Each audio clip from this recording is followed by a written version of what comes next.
welcome to our latest podcast. I am your host, founder of F.I.R.E Fathers in Real Estate, and today I am welcoming a fantastic guest. Today, he was my mentor when I got into business 18 years ago. A great father. He's been in real estate and really been around real estate, and he's a Christian. His faith is a great example to us all. So I'm going to welcome in our guest today. His name is Brian Leavitt. Brian, welcome to the podcast. Hi, Dan. So I actually titled this Brian is Fine. So Brian is fine. You describe this yourself. So what do you mean Brian is fine? Well, I've never liked the word retirement. I didn't ever want to quit. So I decided instead of retirement, it's financially independent new endeavor. I'm still working. I'm just not selling real estate. Gotcha. But my garden's never. When did you go fine? Fully August of last year. I kind of tapered my way out of the business, kind of slowed down for a while. And then August, I sent my license back and told them to keep it. Wow. So how'd that feel? How did that feel? Really good. I was ready. I was really ready. And I had a great career. I loved it. And I had such a good ride, but it was time to just say, yeah. Yeah, I want to share my part of this story. So in 2006, I was getting into real estate, and I started looking around for a place that I wanted to start my career. Yeah. And I was like, I want to learn from the best. That was my goal. And so, obviously, I went to Windermere, and I said, "Hey, Windermere, I want to work and learn from the best." And they said, "Well, in Issaquah here, we don't welcome new people. You have to go to the Redmond office." I was like, "Oh, okay." So I went to the Redmond office, and I have feelings about that, FYI. So I went to the Redmond office, and I sat down and talked for an hour with a gal, and super nice. And then I also went to a Prudential office for about an hour. And about halfway through that Prudential interview, I realized I'm interviewing them. I didn't really I didn't think that it was like this. So fast forward to, I was about to make a decision, and a friend of mine, Reed Olson, said, "Hey, have you talked to Brian Leavitt?" And I was like, "No, who's Brian Leavitt?" He's like, "Oh, he's in real estate. He's been doing it for a long time." I was like, "Okay, well, sure." So I walked on down to your place in Gilman Village. Yeah, the little shop up above. I can't even remember, little coffee shop. Yeah. And I sat down across the table from you, and my side of the story is probably very different than yours. My side was like, okay, this guy has got a ton of experience. I think I told you, hey, I want to learn from somebody that's done 50 plus transactions a year. I want somebody who their faith is in their business, and they're willing to, have that level of integrity. I don't want to just sell at all costs. And so we had a great discussion, and then I left. Now, I don't know. Do you recollect it differently? No, not really. I was doing a lot of interviews then. Who's this jackass? Probably. Who's this jackass? So then I went home to pray about it, and it was really like a no-brainer, because here I was looking at the time, 2006. I had been married now 7 years and 2 young kids, and I wanted to be able to have a business in real estate. Be faithful, have my faith involved in that, and then be a great father and a husband. And so very much so, I walked in and I was sitting across the table from a mentor. So as I'm praying, this has happened to me twice in my life, where I pray and the answer is duh. So it was like, what a no-brainer. And I came in the next day, I think, and handed you my license and said, let's get started. Yeah. So that's where our story started. But kind of walk me through your career, like go back to the beginning. And also because the people that are going to be watching this video or podcast, listening to the podcast, are people that are maybe even getting started, or maybe they've been in it for a little while, and they want to know, like, how can they make sure to have good, strong relationships with their family, as well as building a strong career in real estate? Sure. Yeah. Well, I started, my first career was law enforcement, and I loved it. I really enjoyed the work that I did, mainly helping people, which that was the thing that really, was satisfying for me. But it was really hard on the family. By the time I was ready to leave, my wife and I had 2 kids, and I'm working shifts and I'm working long hours, and I'm barely making enough money to get by. And it wasn't all about the money at all, but it was hard on the family. And, it can be high risk. And I think my wife was often afraid that something would happen to me. And, you get this mom with 2 young kids at home, it's understandable. So I decided to go into real estate. And I had been doing some flips on my law enforcement career. I had a long day off sequence. So I'd buy a house, fix it up, and sell it. So I already kind of had my finger in the pie with real estate. And my number one objective was focusing on family, to have the time that I wanted with my wife and kids. And I knew I could, I wasn't afraid of hard work. So I knew I could do the work necessary to pay the bills, but I really wanted to control my time. And again, that's in real estate, that can be relative, really common. I used to joke, I only work half days, just 12 hours. And, Yeah. but the thing is my family would always be a priority. Mhm. And my hierarchy for business was God, family, work. My spiritual relationship comes first, my family next, and then work. And so I worked by appointment. Everything was my appointment. If my kids had an event, it was in the appointment book. And the reason is, as a client, if I tell my client that, gee, I can't show you a house, then I've got to go to my kid's soccer game, I get fired. But if I say, oh, I'm sorry, I have another appointment, and I offer them some other choices of times, they're always fine, because they recognize that I work by appointment. And Well, so, and I was talking to another agent the other day, and we were just talking about this concept of on your calendar. And yeah, I've never gotten pushback from somebody saying, yeah, I've got something on my calendar that time. Can we do this time? And I wasn't going to right, remove the listing because they didn't know it was actually my son's wrestling match. They right. just knew, hey, this is a busy realtor. He comes highly recommended. Yeah, we should probably go ahead and put it in the time frame that he's available. Like Right. that's Yeah. always how I had it. So I think from a standpoint, it's all about framing, right? It's all Right. about being in that certain frame. So in your early career, okay, so police officer making probably good money. Yeah, To I wish.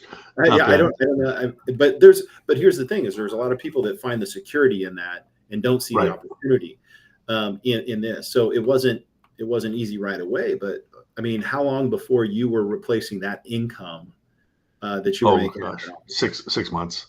6 months. But here's the deal. I really looked at the business objectively and knew that the key was prospecting, period. And so I did a lot of the stuff that other people didn't want to do, like talk to strangers. And, you know, I mean, you're doing it as a police officer, anyways, oh yeah, right? all the time. Yeah. Difference of a police officer between a police officer and realtor is police officer. I tell them to sign, they sign. The realtor, not so much. But It's kind of optional. um, I recognized early on that listings are the name of the game. I focused my career on listing property, and I tracked all of my interactions with my prospecting, so I knew how many people I had to talk to get a lead, and how many leads I needed to get a deal, get a sale. And my early career, I'd knock 100 doors a day. And back then, I mean, I think people are a little more afraid today. Door knocking may not be the way, but meeting people is, and this is a people business, and you got to get out there and meet people. But I'd knock Right. 100 doors a day, and I was quickly the top listing broker in my office. And I was an early hire with the Big W, um, with Windermere, and Yeah. not to diss them, but their values were very different than mine at that Mm. time. And I don't know what they're doing now, but my priority is people, and I think the focus that I felt there was all about money.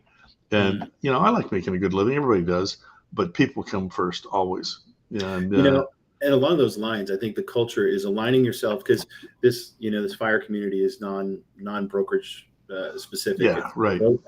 Is finding a brokerage or an organization where you have alignment with their right, mission. All right, I think is yeah. super important. It makes it so.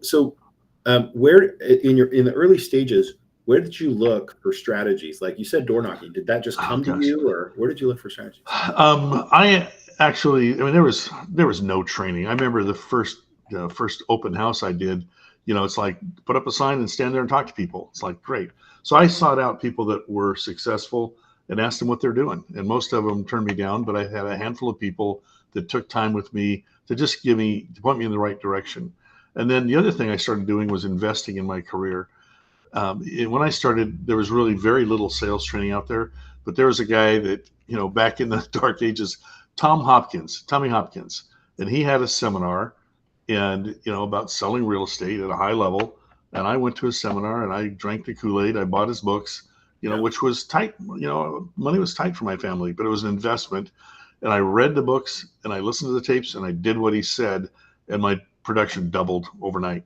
And, Yeah. Part of that was, the advice of listening being the name of the game, and how you talk to people, what you say, learning scripts and dialogues. What are you going to say when you're in front of somebody? What do you say? And so practice. My lovely wife, we would go for drives and I would practice my scripts with her, and she'd listen and she'd respond. She was great. But when I show up at an appointment, I knew what I was going to say. And the priority being, none of this, what the objections I hear is, well, that's manipulative. No, it's not. I'm listening to the client and working to help them achieve their goals. So I'm guiding them through the process. And also, I would view my role as to inform and educate. So I take the time to educate them so they can make their best choice. And I was just guiding them through the process. And so I learned that early on. And then my next mentor in line was a guy named Mike F.I.R.E. I used to call the Bart Simpson of real estate, just in your face. And so I learned a lot of skills, but I didn't really do the in your face part. I mean, that guy was just a high pressure sales guy. Mike F.I.R.E. is the father of Tom F.I.R.E., who is still out doing stuff Right. today. Yeah. Yeah. But that's a very high, I had one of my clients one day, tell me they didn't know if they wanted to work with me any longer, long-term client. And I said, well, why? Well, you're a shark. And it's like, oh. And so I kind of turned around out of shark mode. And I wasn't. I never put anybody into a property they didn't really want. I never high pressured anybody, but I knew how. And I knew that was usually, those skills were usually used on my representing a client and negotiating on the client's behalf. That's when I go into shark mode. A couple of things you said there I want to kind of go back and touch upon. And first, talk to me about the role of having Diane, your wife, Diane, and her support in your career. Talk to me about that. Huge, fully supportive, but she knew that my number one priority was our faith, and number two was our family. And so she was totally in support. And the other thing is, I disciplined myself to deliver a paycheck on time, every time, and doing what it takes to make that happen. I mean, here she's at home with the kids, and I was blessed to make enough money that Diane could stay home with the kids. And not that she didn't have interest in career, she did, but she supported me completely. And I mean, that was a huge blessing all by itself. But I viewed it as my commitment was to be the provider for our family and do what it takes. And my joke was, if I can't deliver a check on time, to pay for our month's, expenses, I'll take a job working a graveyard shift at 7-Eleven if I have to, which that's the worst job I could imagine. So yeah. So that was my personal threat to myself, is I'm not doing that. Never had to. Unlimited Slurpees. Let's see. The other thing I wanted to touch on is, and these are kind of principles that I learned from watching you as a mentor, is when you take that time to get that education, how it could, if you don't apply it, how it's a disservice to the time away from your family. Yeah, you know what cracked me up is I'd be in a room with 2,000 other brokers listening to this stuff, and I knew that only half a dozen of us are going to do it. And that played out time after time where, I'd go to a seminar and it'd be a raise of hands, how many people did it? And there'd be like, in that huge room, half a dozen people. Right. And it's like, you gotta do the work. You gotta want to do it. And if you're not willing to do it, that's the thing is, I found it in hiring brokers, I would quickly know who was going to survive and who wasn't. And the ones that survived are the ones that did what I suggested they do. You're one of them. I would work with you, and I was willing to invest the time with you because you didn't waste my time. I'd give you, coaching on what you need to do, and you'd go do it. You'd apply it. And it's so maddening, the amount of people that I see the same thing. I'm like, hey, just do this. I mean, I have been, training and recruiting team members for my team for years, and they don't. What are the 4 rules in real estate? Show up, pay attention, tell the truth, and don't be attached to the outcome. Bingo. And what's our job? I don't know where you're leading me on that. Preview, list, and sell. Yep. Those principles. Those are fundamentals. I think they're probably from someone else, but I heard them. Yeah, that's Mike F.I.R.E. stuff. Yeah. So I love that.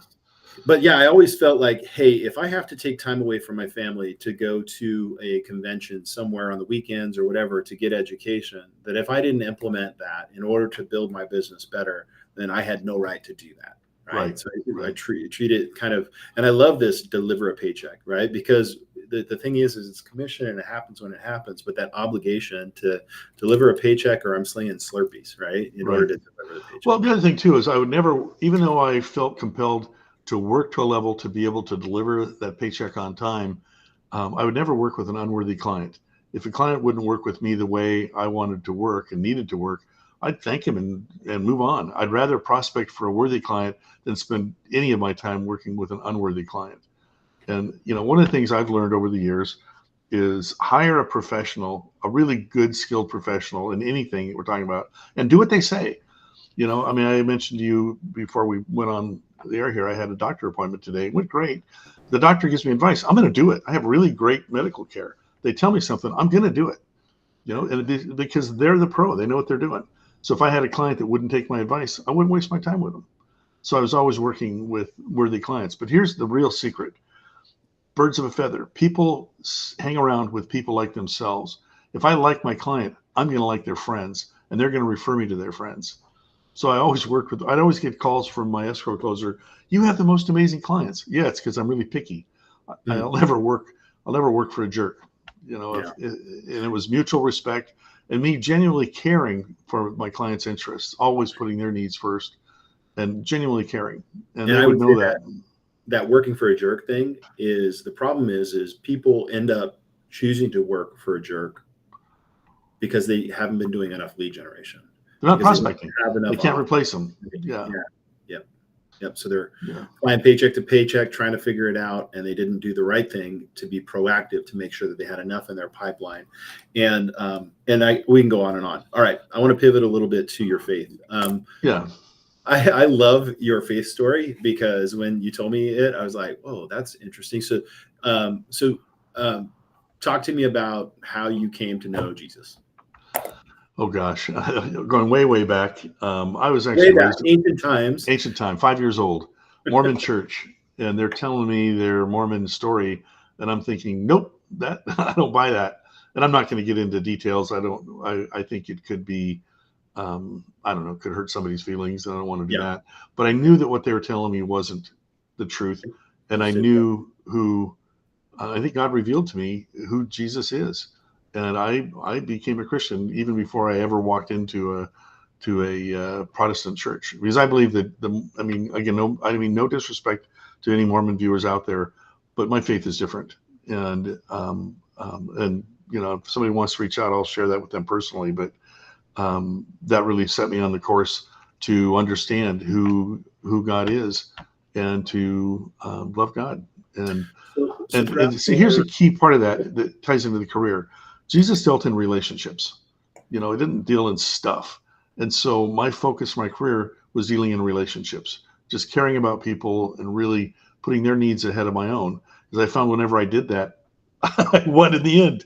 They value that. They'd hire me, and I would be paid appropriately for the service I rendered. Yeah, and that's what I was going to ask you is how did you bring that into your parenting? How do you bring that into your faith into parenting as well into the business? Okay, this is so funny. I'll go on a little digression here. There's a book out there called Parenting with Love and Logic, which is basically explaining to parents how God parents us, putting us in a consultative role. Everybody has free will. Kids have free will. They make their choices, but we're accountable for our choices. And so we raised our kids, giving them the freedom to make choices. In my house, we never had punishment. We had consequences.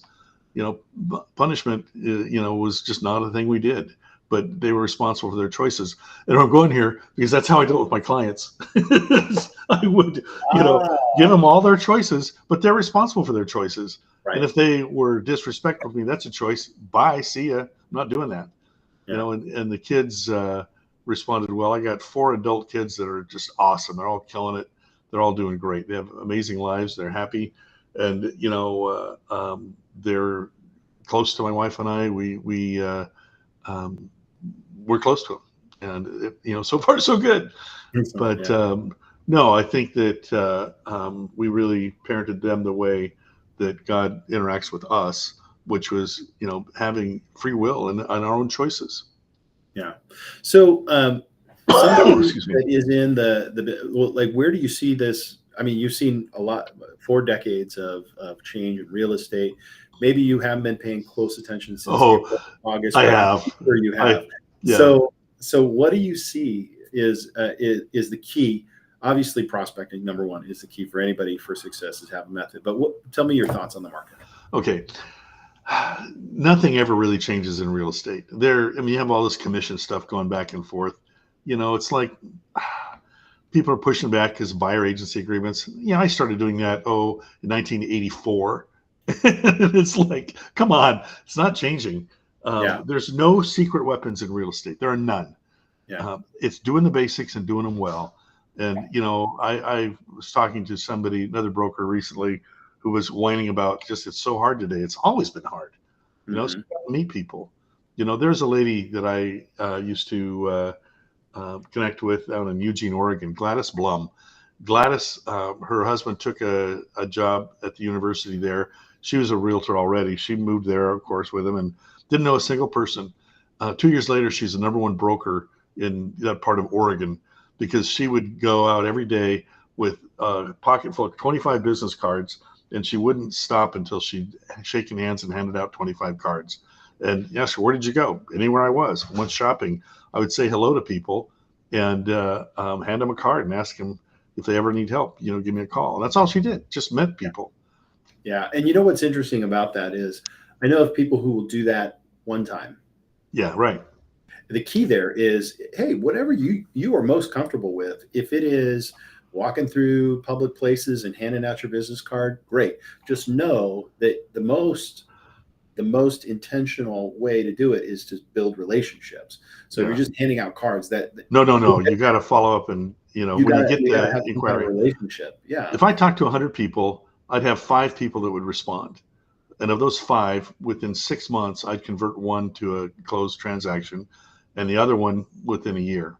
And my longest one was 14 years from initial contact to a closed sale, because that 14 years I would follow up with them on a regular basis. So that goes to the idea of having, a solid CRM, a customer relation management system, a database, and Mm. have a plan to call people and just say, hi, how you doing? How's it going? So here, I've shared this with you before, but I'll tell you my number one prospecting tool. Hey, Dan, I'm curious, if you were to move, where would you go? I don't plan on moving. Okay. Boom, move on. Most people would say, will give you a response. Hawaii. Yeah. Okay. When would that be? I don't know. Sometime I'd love to retire there. Yeah. Well, how long do you think you retire? I think I got another 15 years. Well, good. I have a 15-year lead right now. So I'm serious. When I knock doors, I'd knock on the door, make small talk. Hi, how are you? I've got a listing up the street. Now's a chance for you to choose your neighbor. I'd always knock around my listings, and we'd chit chat, and I'd ask them, I'm just curious, if you were to move, where would you go? Oh, we're moving to Spokane. When? As soon as my son graduates. When's that? In June. Boom, I have a lead. My favorite all-time one was an open house, and one of the neighbors came in, and I asked that question, and she says, I know what you're doing.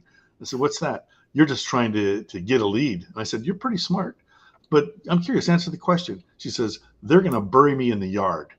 And I said, oh, here's my business card. Give it to your family. I have a backhoe. Dan, I listed her house. I listed her house 6 months later. She died? No, she liked my humor. Oh. And she and her husband decided to move. And I followed up with her. How are you doing? I hope you're feeling good. Hope you're feeling healthy. And she hit it off because I was just honest with her. Just talk. And I have a backhoe. I'll be glad to dig the hole. So which I do. I have a backhoe. Hey, we used your backhoe, didn't we? Yeah, we have. Boy, It's interacting with people, meeting them on their level, and being kind. Just being the kind of person that people want to be around. Well, and I think too, that's a way you show your faith. Is Yeah. Like you said, God calls us to be in community and love others, right? And what a great way to love others. I mean, there's an outcome that helps you feed your family, but really, like you said, is you have the best clients, right? You Oh built. gosh, I do. I mean, I, if you can think right now, how many people would you say you've created lifelong relationships and you met them in real estate? Oh gosh, dozens and dozens. Almost all of my business was repeat and referral. And here's the thing, even repeat and referral, you have attrition, so you still market around your listings. But I gotta tell you, into my career, I didn't prospect the last 5 years, and I still sold a ton because I didn't have to. I would say it's in the thousands, Brian. I mean, you and I have Yeah, known each other for 18 years. So, Melissa, Sean, just the yeah, people that you've helped build lasting careers in real estate. yeah. It reverberates, and just let me say thank you for My taking a pleasure. shot on a guy that was not getting paid from you anyways. But Well, it's it's important to give back. I mean, there were people that helped me, and I felt like when I started, man, there was nothing, and I never wanted to see people have to do that. Have somebody, and I mean, here's the thing: the people you named are all people that when I gave them directions on what to do, they did it. yeah, And I remember, I remember the success, and that was very satisfying for me. I remember Sean coming into my office after his first closing, holding his check.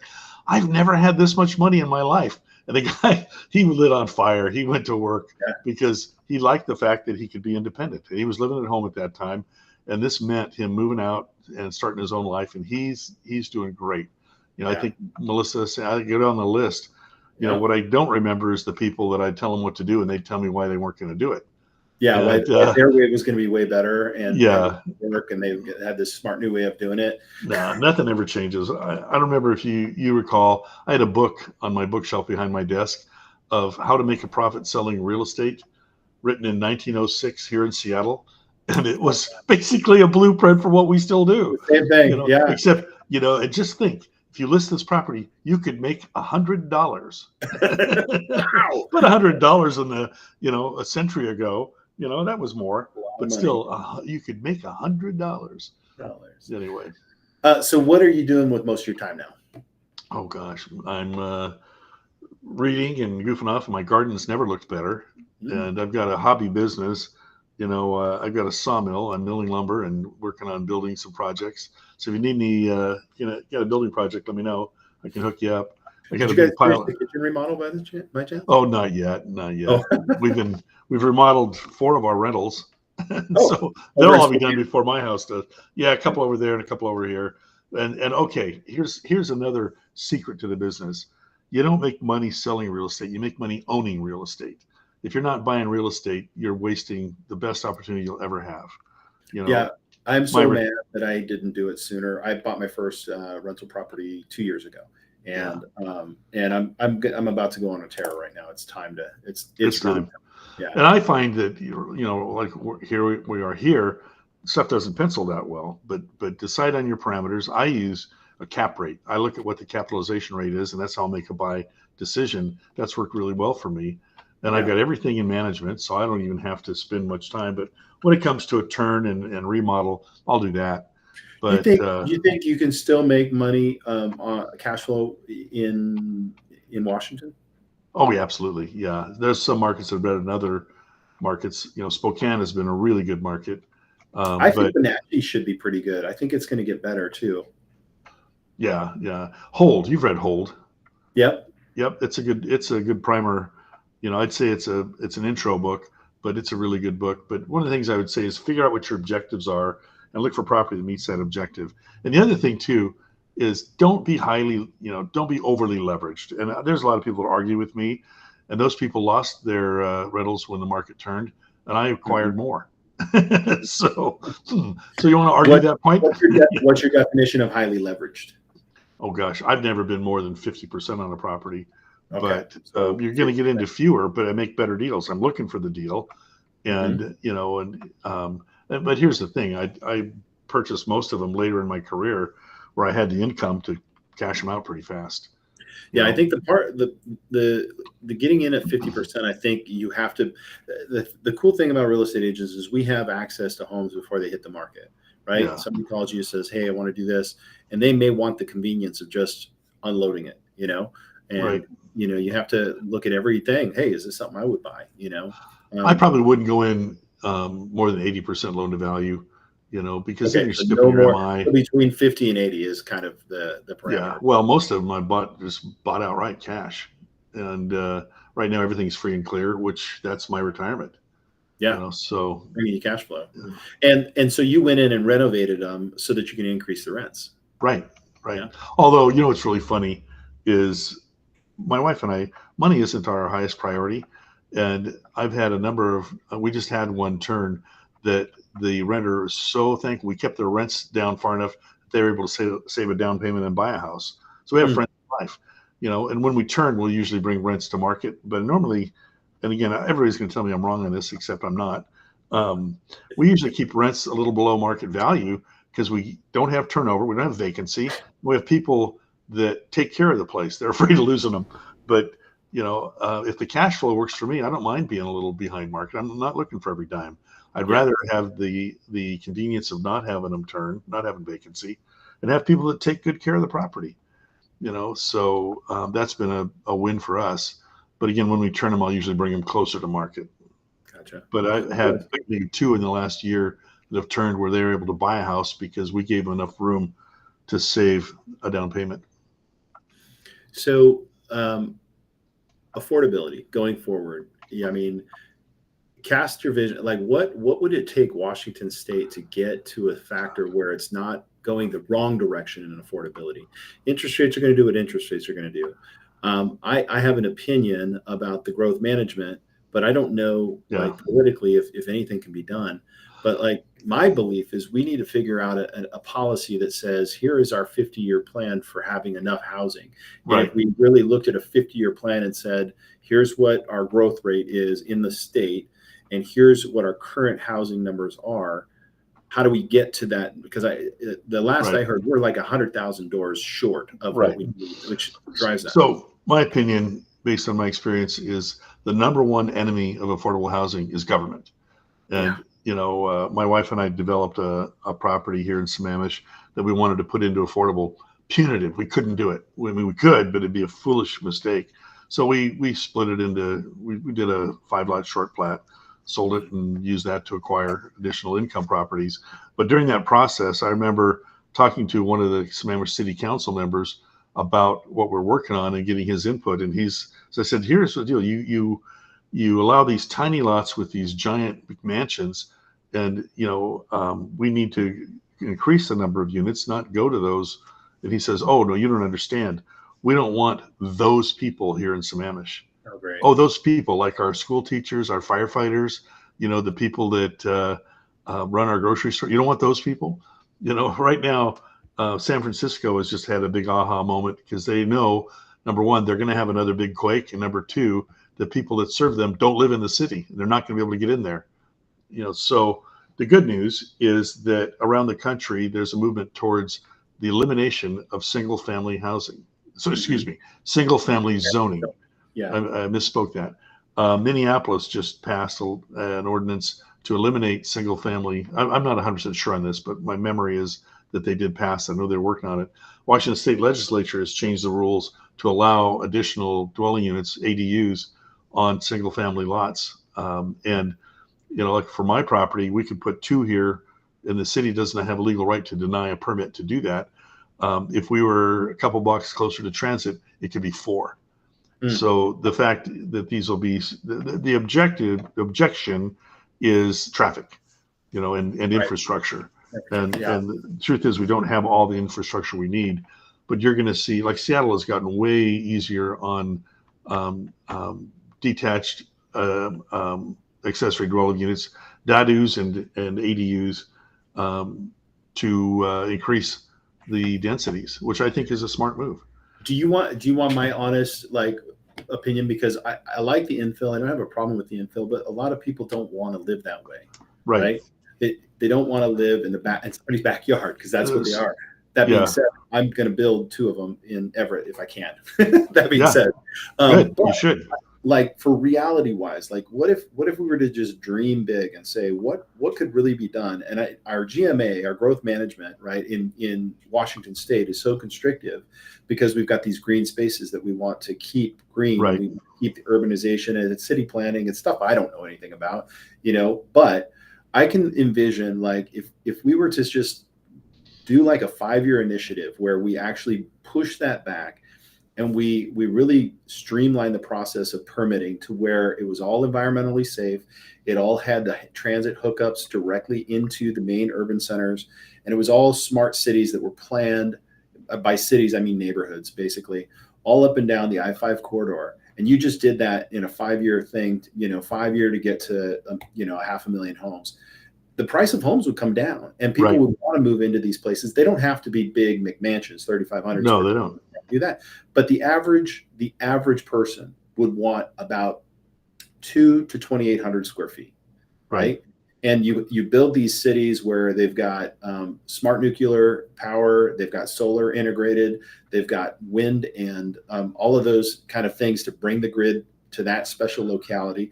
They also have like community centers and business centers in the center of them, so that you could actually go to work in there without having to hop on the freeway and drive all the way into Seattle. You could kind of do that, all high-speed internet. I mean, it's kind of like reimagining suburbia a little bit, right? Reimagining. You should, Dan, you should run for office. Yeah, I should run for office. Yeah. You know what? I'm thinking that I might be able to be at a point in my life where I don't really care anymore, so I might. You know what I mean? Yeah, there you go. Like, I don't So care what you think. Now one of my kids lives in Modesto, California, and they have pre-approved plans for accessory dwelling units. You walk into the city hall, they'll look up your lot, tell you if you have room, and they'll hand you the permit and the plans right there. I mean, you pay for it, but they're pre-approved. You don't have to go through a plan review. You don't have to go through anything. Just get your plans, go build your ADU. You're in.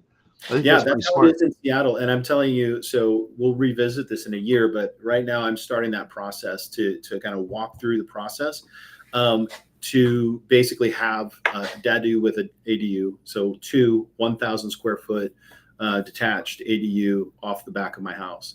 And my goal is the front unit, which is a 4-bedroom. I'm going to turn that into a transitional home for seniors. So somebody that's active and all that stuff, but maybe needs a caregiver. There's an ADU downstairs, so somebody can live downstairs. Their keeper can live downstairs, and they can live upstairs, and they're on a 1-story unit. And then the back corner unit that has the best view of the mountains will be mine. The second one will be a rental. So that's kind of like my vision on that. So there's a lot of people right now trying to get Everett up to speed of where Seattle is. And so that's going to be my part. But I just think that's too little too late. I think it's a good idea. I think it's great for urban centers like Northwest Everett.